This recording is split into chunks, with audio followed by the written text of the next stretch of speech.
sobrou a cabeça do jumento. Quem é que come cabeça de jumento? Come, Joel? Não come. Ai, mas eles estavam comendo. E só tinha cabeça de jumento e alguém foi pegando. Ó, não quero comer a cabeça, vou guardar a cabeça. Eu penso que os miolos já estavam apodrecidos. Eles colocavam sal e aquilo conservava um pouco. E alguém guardou as cabeças de jumento. Quando esgotou as galinhas, os marrecos, os carneiros, os cabritos, o porco não tinha, os cavalos, as vacas, morreram tudo, comeram tudo, porque era muita gente. Não havia entrada de alimento para a cidade, não podia ir para a lavoura, porque estavam fechados os muros, e havia inimigo por toda parte rodeando a cidade. Então saiu o homem, olha, eu tenho cabeça de jumento, e ele estava vendendo por 5 ciclos de prata e ouro. Tem prata, tem ouro, para que tu serve? Queres prata e ouro, você vai morrer. Então me dá a prata e a cabeça de jumento. E eles comiam a cabeça do jumento. Depois acabou a cabeça do jumento. Passaram um monte de pomba lá. Pomba está liberdade, né? Vai em toda parte. Quem ia querer pegar pomba? Os filhos não conseguiram aprisionar as pombas. Elas voam. E elas começaram a fazer cocô na cidade. Né? Não tinham comida, não deixavam as fezes. Não, é uma coisa mesmo. Está registrado na Bíblia que Deus permitiu. E aí eles iam pegar o estrume do pombo e vendiam, porque era uma coisa que dá para comer, irmãos. Aí uma mãe falou assim: eu vou ter que comer o meu filho agora, porque estou com muita fome. A barriga lá encostada na costela. E ela fala para a mulher assim: olha, faz o seguinte, dá cá o seu filho, nós matamos e comemos. Vamos cozer ele, vamos comer. Amanhã eu mato o meu e nós comemos. A família era grande. Então a mulher topou, o filho dela já ia morrer, ficava com muita fome, está escrito na Bíblia. Meu filho vai morrer mesmo, tadinho, né? Ele é mais fraquinho. Pôs ele no forno, assou o menino, a família inteira comeu. Olha a situação da fome, irmãos. Comer. No outro dia a mulher deu o pé o filho dela e não deu. E a mulher foi reclamar para o rei. Falou: rei, que negócio é esse? Faz-me justiça, me acode. Ele fala: se o Senhor não te acudir, se Deus não te acudir, como eu posso te acudir? Sim, o que aconteceu? É que a minha vizinha combinou comigo de nós comermos o meu filho. Depois que acabar tudo a comida, né? O meu filho, é até esquisito a gente falar sobre isso, né? Mas a Bíblia está dizendo isso. No outro dia foi combinado nós comermos o filho dela e ela foi embora. O rei, a Bíblia diz que pegou, jogou cinza na cabeça e era assim: ai, fartos e malucos, né? E saiu. E aí chegou a mensagem de Eliseu. Alguém dizendo: olha, Eliseu disse que amanhã, a esta hora, haverá muita comida aqui. O rei escutou, mas havia um sujeito que andava do lado do rei, que orientava o rei, e falou assim: se o Senhor abrir a janela do céu, não haverá comida para tanta gente. Isso não pode acontecer. O profeta escutou e disse assim: olha, todo o povo comerá e viverá, e você não estará vivo para ver aquilo que Deus vai fazer. Irmãos, nós precisamos de fé. Diga fé. Diga assim: eu preciso crer. Porque vitória, bênção, salvação só chega para quem crê. Aleluia. E a Bíblia diz, irmãos, que os leprosos estavam lá no leprosado, lá no vale dos leprosos. E olha a frase que eles disseram: para que nós estaremos aqui até morrer? Se formos à cidade, há fome na cidade. Se ficarmos aqui, vamos morrer porque nós estamos doentes. Qual é a alternativa? Vamos até os sírios, eles têm comida. Se eles nos matar, ou se eles nos deixarem viver, certamente viveremos. Agora, se eles nos matar, certamente morreremos. A solução deles era ir até os sírios. E aí eu abro um parênteses aqui nessa mensagem, irmãos. Nós estamos vivendo no século 21. Nós estamos no ano de 2016. Deus está usando profetas em toda parte, irmãos, que o fim está próximo. Todos os sinais já têm se cumprido. Tudo está patente, está latente de que Jesus está voltando. Nós morreremos, nós um dia partiremos. Se ficarmos aqui na vinda de Jesus, sofreremos e depois padeceremos eterna perdição. Se ficarmos prostrados como crentes e não atentarmos para esta tão grande salvação, se ficarmos olhando para os defeitos das pessoas, nós tiramos os olhos de Cristo. A Bíblia nos diz, olhando para Jesus. Esse texto nos leva a gente a refletir que nós precisamos tomar decisões com muita urgência.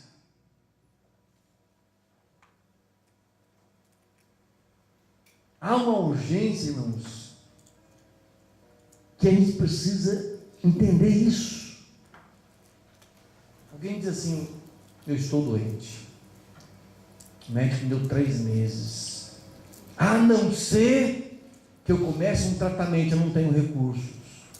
Mas pessoas que entram na internet, perdem dinheiro, consegue, faz as tripas o coração, se vira, não é assim? Quando nós queremos uma coisa, precisamos de algo que é uma situação emergencial, a gente faz o que pode, irmãos. Já viu uma mãe para salvar o filho que ela faz?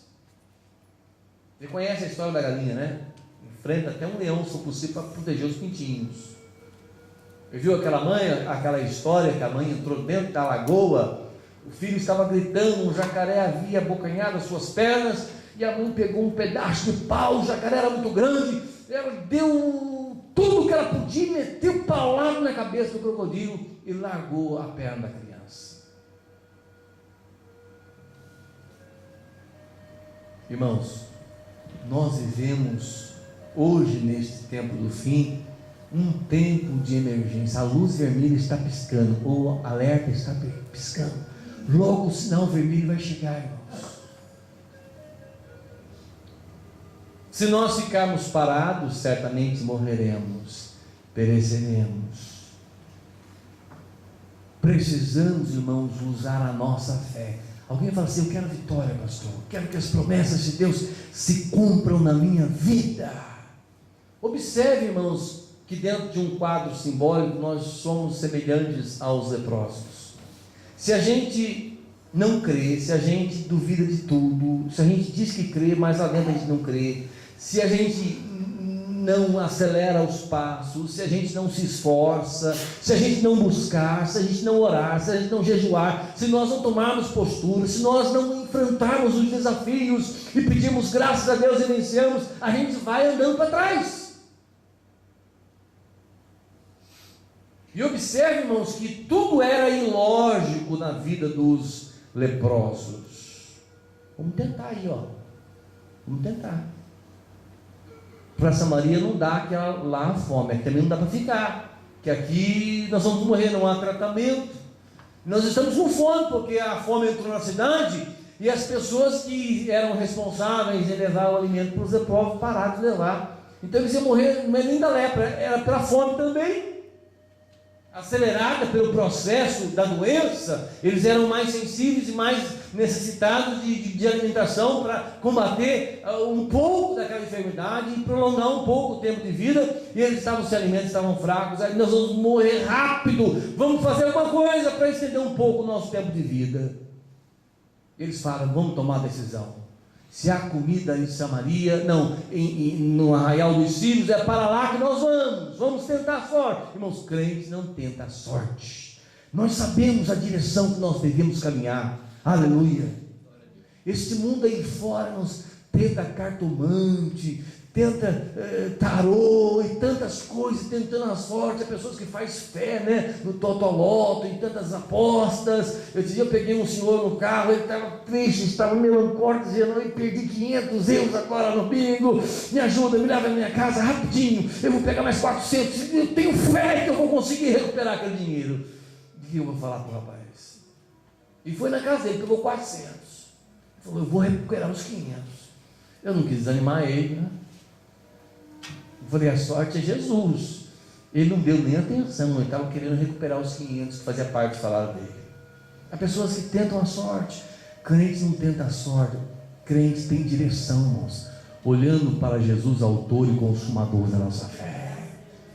Irmãos, hoje na face da terra, em função do pecado estar numa aceleração tão forte, está avançando com tanta violência, com tanta intrepidez, as pessoas estão buscando recursos em todos os lados. Eu me lembro de um senhor no Brasil, que a filha estava desenganada dos médicos, estava para morrer, e Deus havia falado com aquele homem, no movimento da renovação carismática, que ela tinha uma chamada. Deus, ele não conhecia Jesus, não conhecia a palavra, ele ouviu aquela palavra daquele homem, daquela pessoa que foi usada por Deus para falar para ele, que a filha dele tinha uma chamada de Deus para fazer algo para Deus. Ele não entendeu, mas guardou no coração.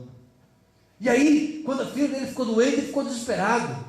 Ele foi atrás de feiticeiro, de macumbeiro, de mesa branca, mesa preta, e tudo que podia fazer, e nada dava solução ao seu problema. E um dia ele entrou numa igreja onde é pregado a palavra de Deus, e Deus falou com aquele homem, aleluia. Ele aceitou a Jesus Cristo. Depois de algumas semanas, Deus curou a filha dele, e hoje ele é pastor na igreja, ele é um pastor evangélico. Quem conhece o pastor José Barreto? Conhece? Trabalhei com ele 4 anos no Brasil.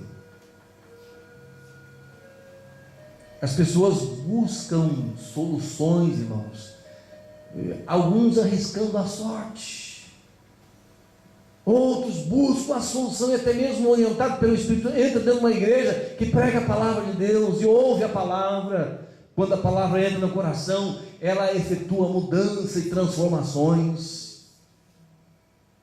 Nós, da geração do arrebatamento, nós que somos igreja de Jesus, nós não teremos escusas diante de Deus, não teremos. Nós conhecemos o caminho, amém? Nós sabemos que a solução é Jesus. Jesus é o único. Nós olhamos muito para o defeito das pessoas, e há pessoas hoje que estão desviadas da igreja, irmãos, amargas, um coração fechado, porque olharam para os homens, para o erro das pessoas, para os efeitos das pessoas. Basta você conviver com alguém que você pensa que é muito santo, você vai ver que ele tem defeito. A Bíblia diz que Jesus nunca houve engano na sua boca. É por isso que nós não somos servos de igreja, servos de pastores, nós somos servos de Deus, aleluia. Obedecemos a palavra, respeitamos aqueles que Deus coloca sobre a nossa vida, mas nós servimos a Deus, é Deus que nós queremos agradar, é a Ele que nós queremos honrar, é Ele que nós queremos adorar, porque foi Ele que pagou o preço da nossa salvação. Corramos para Jesus, autor e consumador da fé. Na Bíblia existe algumas pessoas que tomaram decisões certeiras. Se não tomasse a decisão, não alcançava a bênção. 4 levaram um paralítico. Ele falou assim: é a minha oportunidade. Jesus está na sua casa. Olha que Jesus não parava na sua casa, irmãos. Ele sempre estava viajando pelas aldeias, pelas cidades. Ia para Jerusalém, ia para Cafarnaum, viajava para a Judéia, pelos montes, ia para o deserto. Jesus sempre estava ocupado. Então mal ele parava na sua casa. Talvez chegava de madrugada e levantava pela manhã e já saía. E um dia souberam que ele estava ensinando na sua casa. Era a vez do paralítico, porque era um processo muito lento. 4 para levar um homem, talvez ele era um pouco pesado, num pano, num lençol. É minha vez. Irmãos, quantas barreiras esse homem encontrou, quantas dificuldades. Olha que eram as mesmas dificuldades dos leprosos. O leproso mesmo, a fome lá, a fome cá, a guerra. Eu vou ficar e esperar a morte. Não, olha só a postura dos 4 leprosos. Para que estaremos nós aqui até morrermos? O paralítico disse assim: eu vou lá. E foi, chegou lá, primeiro obstáculo, a casa estava cheia, e na porta não podia nem se passar, porque era muita gente de pé na porta, tentando ouvir o rosto de Jesus. Eles podiam dizer: olha, eu tentei pelo menos, como que eu vou entrar? Estou paralítico, não consigo entrar sozinho. Se fosse a Aline, o Daniel, alguém magrinho aqui, né? Passava por meio das pernas lá, dá licença, empurrava. Quantas vezes eu fiz isso? Nos shows ou em tantos eventos. Um dia fui magrinho também, irmãos. Foi assim meio pijama de uma listra só. Olha só as dificuldades do paralítico, irmãos. Mas quem quer, irmãos, quem deseja, quem precisa, quem almeja, ele faz as tripas, o coração, ele dá um jeito. O que Deus não aceita, a gente fica assim esperando. Não, Deus está no controle, Ele vai fazer, eu creio. Vai crendo, você vê, sem fazer nada. O paralítico, não dá para entrar por aqui. A hora que ele viu o telhado, coisa de louco. Se ele fosse um atleta, né? Eu já não consigo mais subir em casa, não entro mais no peso do meu corpo. Mas houve uma época que eu subi, irmão. Andava no telhado, não quebrava uma telha. Claro, era muito leve, né? Mas ele pensou assim, eu vou entrar pelo telhado. E os 4 que estavam acompanhando ele foram contagiados pela fé dele. Observe quanta coisa nós podemos fazer quando nós acreditamos. Nós influenciamos o nosso meio. Porque quando eles no telhado, arrombaram o telhado, irmãos, não pensou na consequência. Será que Jesus vai brigar com a gente? Ele vai repreender. Por que vocês vieram por aí e arrebentaram o telhado da minha casa? Eles vão pensar, irmãos, aquele homem queria ser curado, ele queria dar uma solução para aquele problema dele. Desceu pelo telhado, a Bíblia diz que Jesus viu a fé deles, todos tinham fé ali. Deus, ele precisa ver em nós esse esforço sobre-humano, porque Jesus fez uma força tão grande, irmãos, para carregar os nossos pecados na cruz. A força foi tão grande, irmãos, que antes do sofrimento físico, ele sofreu na alma, e tal foi o nível do sofrimento, que na sua transpiração, no seu choro, na sua agonia, os pequenos vasos sanguíneos se romperam e saiu gotas de sangue junto com o suor.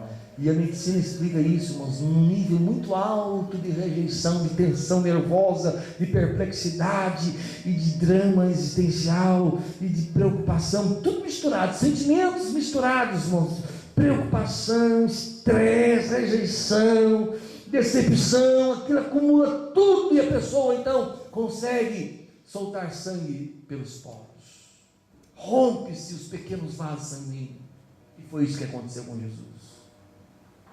E a Bíblia nos diz que quando ele estava sofrendo no Getsemane, ele foi até o fim, aleluia.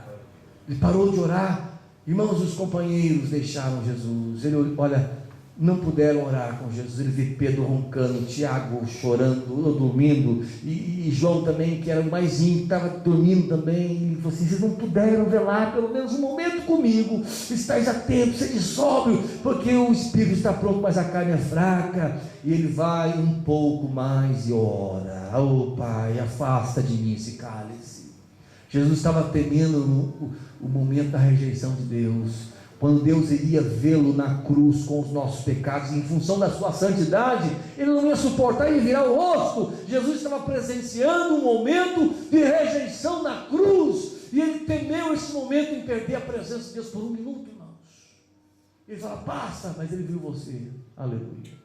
Ele viu nós tão fragilizados, tão pequenos, tão insignificantes. A Bíblia diz que ele foi até o fim, ele suportou tudo. Pai, não faça a minha vontade, mas faça a tua vontade. E a Bíblia diz que Deus amou o mundo de tal maneira que deu o seu Filho unigênito, para que todo aquele que nele crê não pereça, mas tenha a vida eterna.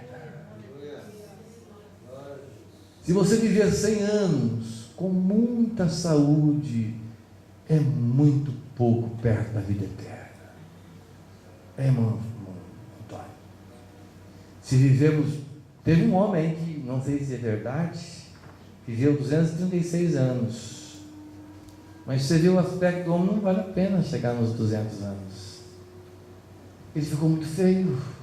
Não, pensa em feio. O feio ganhou dele. 236 anos. Se nós chegarmos aos 150, estamos bonitos perto desse homem, irmãos, com saúde. A verdade é que nem os recursos da medicina, nem a tecnologia não conseguem prolongar tanto a vida do homem. Porque quando Deus estabeleceu lá com os primeiros nossos pais, os patriarcas, assim, a idade do homem será de 120 anos. Amém? Deus encerrou aí, passa um pouquinho, mas não é tanto. E aí vem o salmista um pouco mais atualizado, trazendo as mensagens de Deus assim: olha, a duração da vida de um homem é de 70 anos. Alguns, pela força, pela sua boa alimentação, chega aos 80 e vai um pouco mais. Mas o melhor dele é de cansado e de infarto. Não aguento mais. Eu estou assim já. Trabalhei ontem, Adriano, vou nada, deitei, tenho que descansar. E olha que eu estou nos 50 ainda, estou chegando nos 50. Agora, vida eterna, irmãos, vida eterna. Vida eterna num corpo incorruptível. Aleluia. Imortal. Você tem que pensar nisso. Nós temos que pensar nisso, irmãos. Eu penso nisso. Todo dia eu penso nisso, irmãos. Um corpo não sujeito à corrupção. Nós estamos sendo... O ser humano é muito tolo, irmãos. Trocamos tudo. Mais um pouco.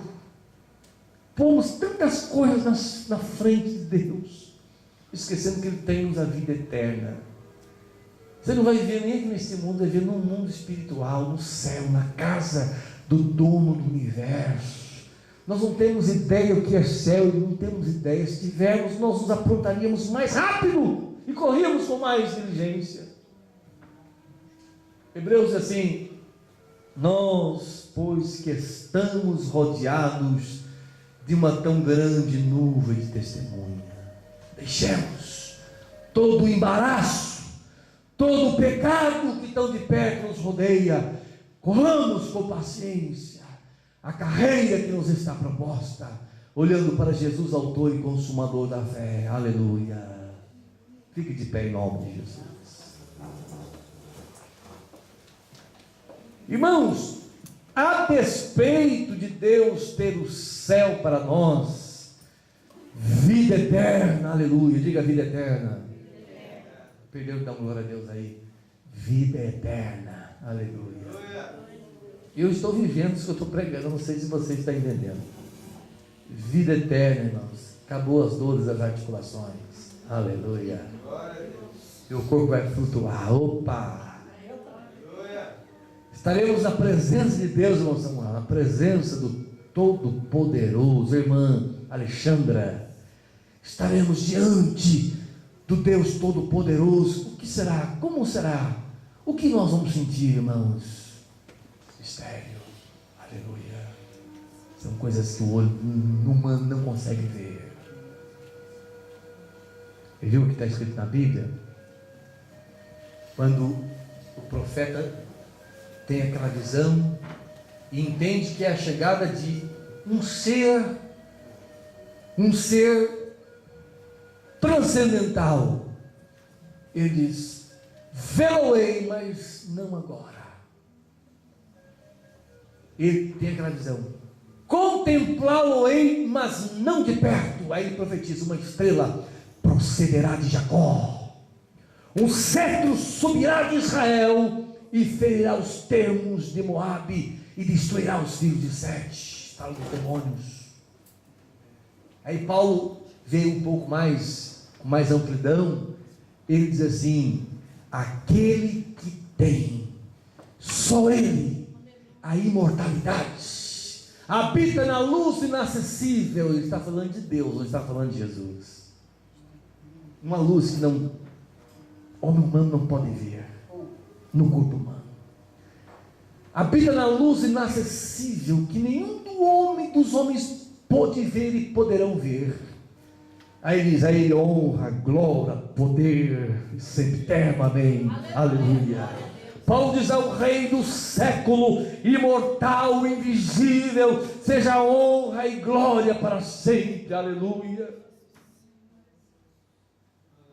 O salmista, irmãos, ainda não sabia ou não conhecia Jesus, nem sabia que o nome seria Jesus, sabia que viria o Messias. Ele vê a rejeição de Israel, o povo que foi eleito por Deus para ser nação santa.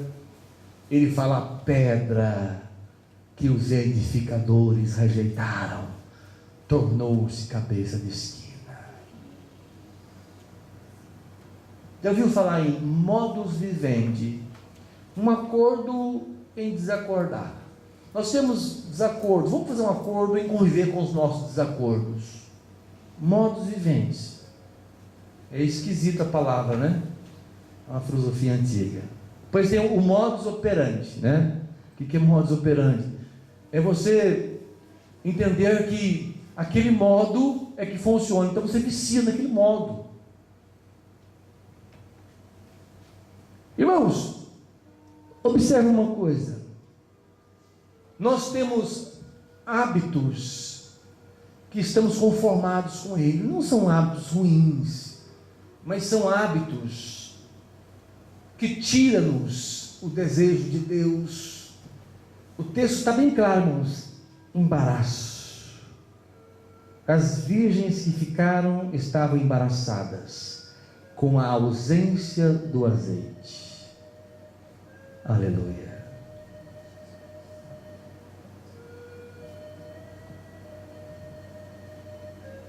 Aí eu vejo um outro homem na Bíblia, irmãos, um outro sujeito, e a Bíblia faz-nos refletir a história com muita preocupação. Eu não sei qual ou como se chamavam os leprosos, mas eles não tinham certeza se ia funcionar a decisão que eles tomaram. Nós queremos ser abençoados, amém?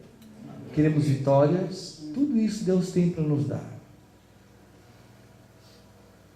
E nós temos medo, diga comigo, medo de confiar, de avançar com confiança.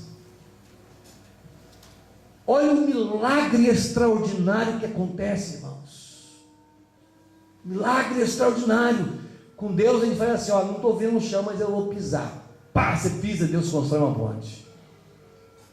Vamos lá, se eles nos matar, nós morreremos, mas se eles nos deixar viver, nós viveremos. Eles podiam pensar assim: como que vai ser? Vamos chegar lá, no arraial, eles vão entender a nossa miséria, o nosso sofrimento e vão nos dar alimento. Não sei como que eles pensaram, mas eles eram incapazes de descobrir como é que ia acontecer. As coisas de Deus a gente não consegue compreender antecipadamente.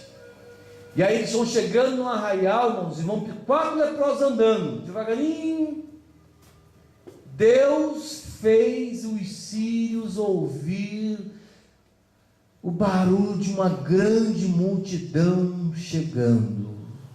E eles disseram para os outros: o rei de Israel alugou os povos e o Egito contra nós. Vamos fugir! Egito era uma das grandes potências da época. Irmãos, não tiveram tempo para levar nada, nem os cavalos. Foram pegar os cavalos estavam comendo grama, né? Tinham que colocar a sela. Vamos deixar o cavalo sair correndo, soltando peça de roupa no caminho. E aí os leprosos chegaram lá e viram os cavalos. Tinha muito ouro, muita prata, muita comida, que os sírios eram comilões. E aí, o que será que houve aqui? Vamos comer, né? Comeram, começaram a comer. Ah, não apareceram ninguém, pegaram o ouro, pegaram o prato, foram dar uma voltinha. Estava cheio de trapo, de camisola, de short, de tênis jogado no caminho. O que foi que aconteceu? Aí eles disseram assim: nós estamos fazendo mal, nós estamos calados. Que lição que esses leprosos nos ensinam, irmãos. Nós estamos calados. Hoje é dia de boas novas. Vamos dizer a alguém que há comida aqui. Eles não sabiam, irmãos do céu, eles não tinham conhecimento que Samaria estava cercada. Aí foram lá dentro da cidade, na porta, alguém olhou assim, não são sírios, são leprosos, vai embora. Temos uma novidade, há muita comida aí, ó. Foram falar ao rei, o rei falou, isso aí é um engodo, os sírios estão escondidos, e quando nós saímos da cidade, eles tomarão posse da cidade. E alguém disse, isso pode ser verdade, o profeta falou. Irmãos, quando disseram que o profeta falou, aleluia, o povo ficou alvoroçado, abriu a porta, e coitado do capitão, irmão, daquele que não creu. Deus não fará isso, não fará isso. E vocês vão passar por aqui, nós vamos, sai da frente, não vou sair, atropelar o homem. E a Bíblia diz que se cumpriu o que foi falado pela voz do profeta Eliseu. E eles chegaram lá, irmãos, despojaram, pegaram ouro, pegaram prata, pegaram alimento, cumprindo-se a palavra de Deus pelo profeta Eliseu. Aleluia. Deus fala conosco, irmãos. É tempo de nós atentarmos para uma tão grande salvação. Aleluia. Deus está querendo fazer um negócio grande aqui nessa igreja, irmãos. Aleluia, aleluia, aleluia. Deus quer que você participe. Deus não quer que você fique de fora. Interessante que Deus nos dá tantas oportunidades. E a oportunidade de nós irmos para o céu, irmãos, ela está aberta. Aleluia. A porta da graça está aberta. Diga graças a Deus. A porta da graça está aberta. A porta da salvação está aberta. A porta da reconciliação, das renovações da aliança está aberta. E Deus te chama hoje para o Amandei Machura. Aleluia. Deus te chama para uma renovação. Deus te chama para um conselho. Aleluia. Deus te chama para uma aliança. Vem aqui à frente, eu quero estar orando. Está tão baixo o fundo musical. Aumenta um pouco a música, por favor. Aleluia. Tuirando, ramantu, ramatega. Irmão, dá lugar ao Espírito Santo, ele está aqui. Dá lugar ao Espírito Santo. Dá lugar ao Espírito Santo. Hoje pela manhã eu falei com o Espírito Santo. Aleluia. Abra o seu coração a sentir o Espírito Santo. Feche os teus olhos. Tenha desespero em clamar pelo Espírito Santo. Às vezes, irmãos, Deus permite alguma coisa ruim na nossa vida para chamar a nossa atenção. A distração toma conta da sociedade nesses últimos dias. E Deus tem que fazer alguma coisa, irmãos, para chamar a nossa atenção. Hoje eu peguei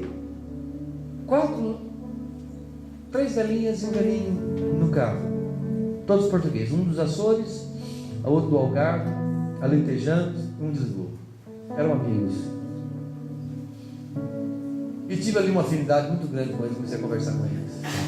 Brincadeira, conversação, blá blá blá. Aí introduzi a palavra de Deus.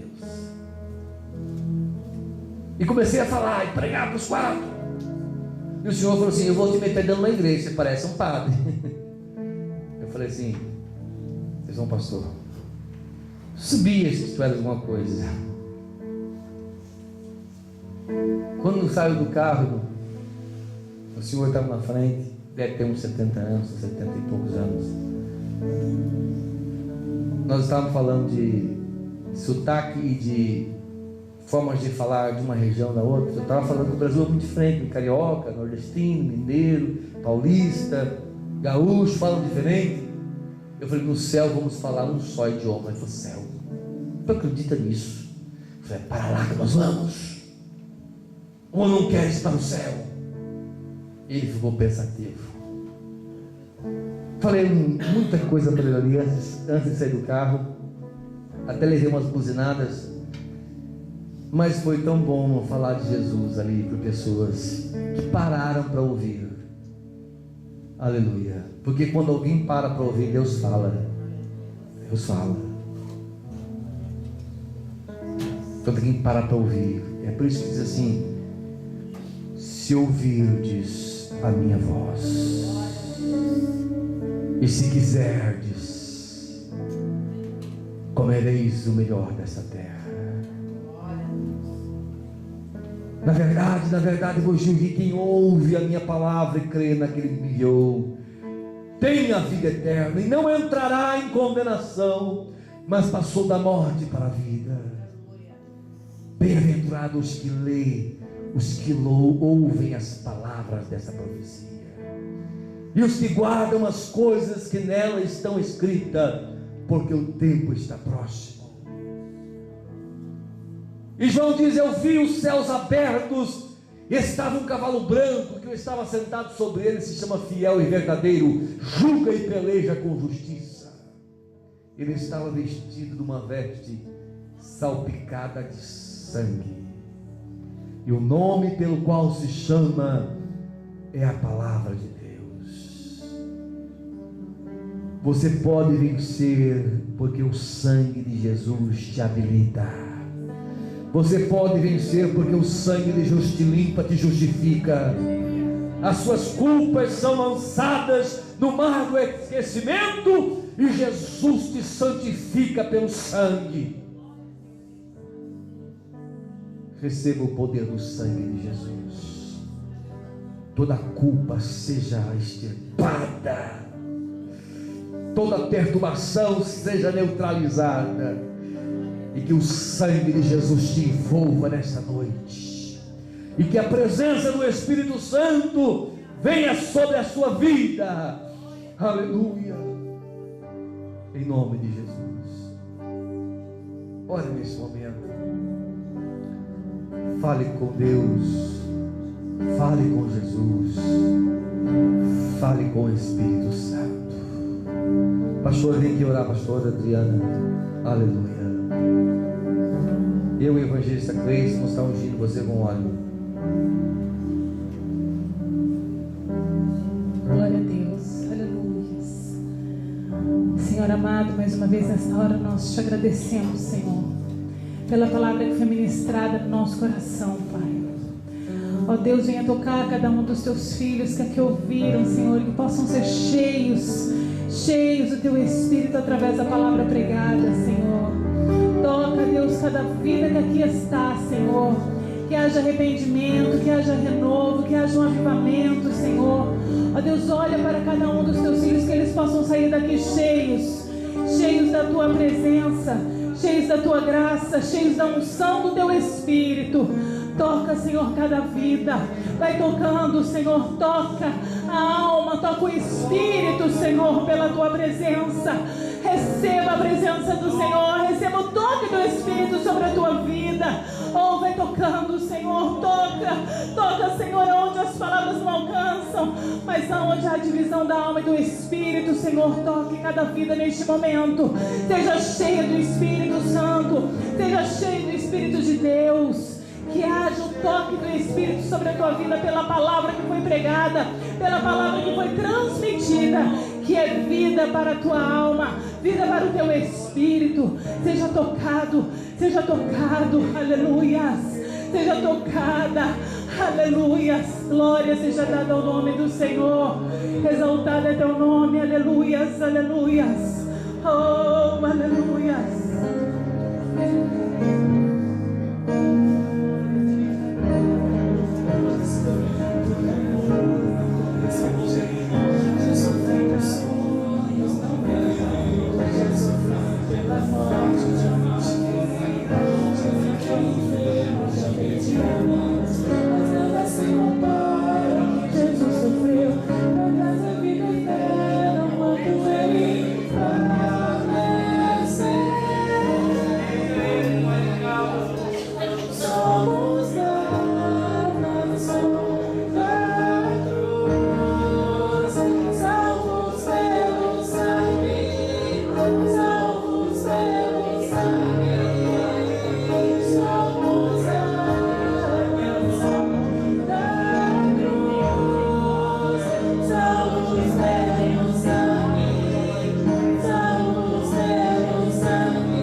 Aleluia.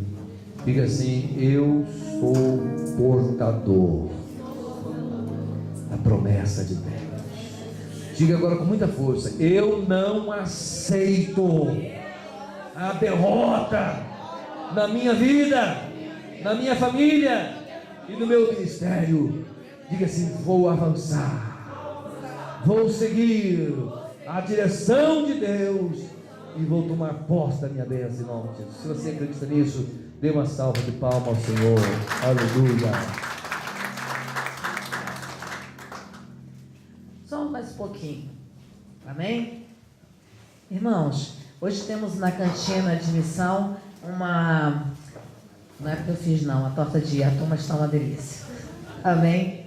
Só para lembrar que nós tínhamos o hábito de fazermos sempre no culto de missão, e para que nós possamos continuar, a doação de alimentos não perecíveis, para nós estarmos fazendo a cesta básica para os irmãos necessitados, sejam dentro da igreja, né, primeiramente, cuidando dos nossos, e também pessoas que possam vir aqui procurar a igreja, né, através do cesto de alimentos. Eu conheço muitos testemunhos que pessoas que foram abençoadas com cesto de alimentos hoje fazem parte da casa de Deus, porque conheceram o amor de Deus, né, através desse trabalho. Então eu convido os irmãos a nós retornarmos, né, para essa prática de trazermos 1 quilo de alimento não perecível, né, durante todo o mês. Não precisa ser só no culto de missão, durante todo o mês, nos cultos de domingo, traga algo que possa ajudar, né, aos irmãos necessitados. Amém? Eu tenho experiência própria, que quanto mais eu abençoo, mais Deus abençoa na minha casa. Gosto sempre de dizer: eu posso não ter tudo o que quero, mas não falta nada daquilo que preciso. Amém? Eu vou pedir agora à pastora, porque ela precisa de uma oportunidade para estar falando algo para nós. Amém? Graças a Deus. Pode se sentar, irmã Alexandra, fica à vontade. Palavra de Deus aos nossos corações, né? Olha, Deus fala, irmãos. Eu quero a atenção das irmãs agora, todas as mulheres. Eu acho que Deus falou tremendamente.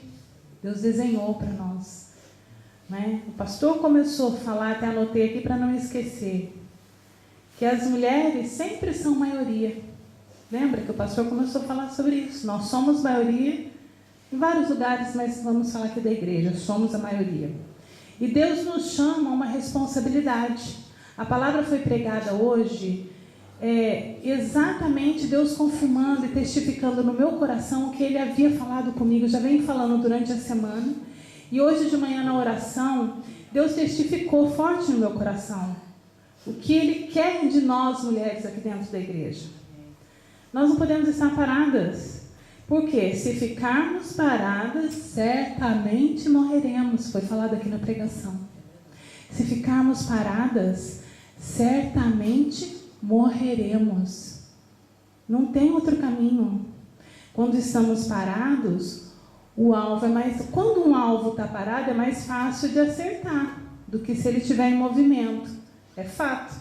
Então a palavra de Deus para nós é despertar. Despertamento. Despertar para uma tão grande salvação. E a palavra de Deus hoje, para nós, testificou e confirmou o que Deus havia falado comigo. E eu queria, temos um ministério de mulheres comprometidas aqui na igreja, que foi criado por Deus, né? Deus tocou no nosso coração, tocou no meu coração, tocou no coração do pastor, e tudo com a autorização do pastor, nós montamos e criamos o Ministério de Mulheres Comprometidas. Mas não pode ficar só no nome, irmãs. Mulheres comprometidas têm que ser comprometidas com alguma coisa, porque senão Deus vai cobrar de nós. E a palavra de Deus diz que nós certamente morreremos. Se estamos comprometidas, não estamos paradas. Se estamos paradas, não estamos comprometidas, certo? Então nós estamos o quê? Paradas. Todas nós estamos paradas. E Deus me chamou a essa responsabilidade de estarmos levantando e trabalhando com as mulheres. Começar por mim. Então nós vamos reerguer com a graça